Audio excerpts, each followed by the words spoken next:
Hi all, welcome to football arena. ഇന്നലെ നടന്ന സൗഹൃദ മത്സരത്തിൽ 1-നെതിരെ 2 ഗോളുകൾക്കാണ് ഫ്രാൻസ് ബ്രസീലിനെ പരാജയപ്പെടുത്തിയത്.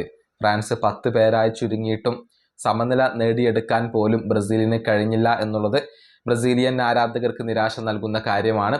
അതുകൊണ്ട് തന്നെയാണ് കാർലോ ആഞ്ചലോട്ടിക്കും അതുപോലെ തന്നെ ബ്രസീലിയൻ താരങ്ങൾക്കും ആരാധകരിൽ നിന്നും കൂവലുകൾ ഏൽക്കേണ്ടി വന്നത്. മാത്രമല്ല, നെയ്മർ ജൂനിയറുടെ പേര് ആരാധകർ ചാൻറ്റ് ചെയ്യുകയും ചെയ്തിരുന്നു. അതായത് നെയ്മറെ ബ്രസീലിയൻ ടീമിൽ ഉൾപ്പെടുത്തണം എന്ന ആവശ്യം ആരാധകരിൽ നിന്നും വളരെ ശക്തമാവുകയാണ്. നെയ്മർക്ക് വേണ്ടി ആരാധകർ മുറവിളി കൂട്ടുകയാണ്. ഇതിനോട് കാർലോ ആഞ്ചലോട്ടി പ്രതികരിച്ചിട്ടുണ്ട്.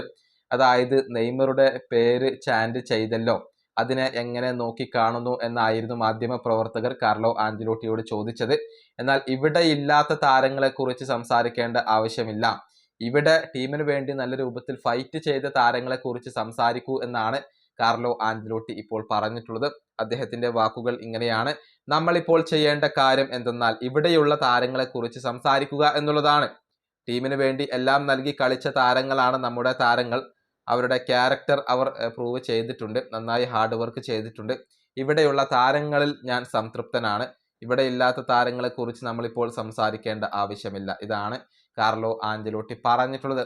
നെയ്മർ ജൂനിയറെ പോലെ ക്രിയേറ്റീവായ ഒരു താരത്തിന്റെ അഭാവം പലപ്പോഴും ഈ മത്സരത്തിൽ ഉണ്ടായിട്ടുണ്ട്. അതായത് മധ്യനിര, ബ്രസീലിന്റെ മധ്യനിര വളരെ മോശമായിരുന്നു. മധ്യനിരയിൽ നിന്നും ക്രിയേറ്റീവായ മുന്നേറ്റങ്ങൾ ഒന്നും ഉണ്ടായിരുന്നില്ല. ബ്രസീൽ പലപ്പോഴും മുന്നേറ്റങ്ങൾ നടത്തിയത് 2 വിങ്ങുകളെയും കേന്ദ്രീകരിച്ചുകൊണ്ടായിരുന്നു. പക്ഷേ ക്രോസുകളൊന്നും ഫലം കണ്ടില്ല എന്നുള്ളതാണ് വസ്തുത. നെയ്മർ ജൂനിയർ ഉണ്ടായിരുന്നുവെങ്കിൽ കൂടുതൽ ക്രിയേറ്റീവായ മുന്നേറ്റങ്ങൾ ഉണ്ടാകുമായിരുന്നു എന്നാണ് ഇപ്പോൾ നെയ്മറുടെ ആരാധകർ അവകാശപ്പെടുന്നത്. ഈ വീഡിയോ അവസാനിപ്പിക്കുന്നു. അടുത്ത വീണ്ടും കാണാം.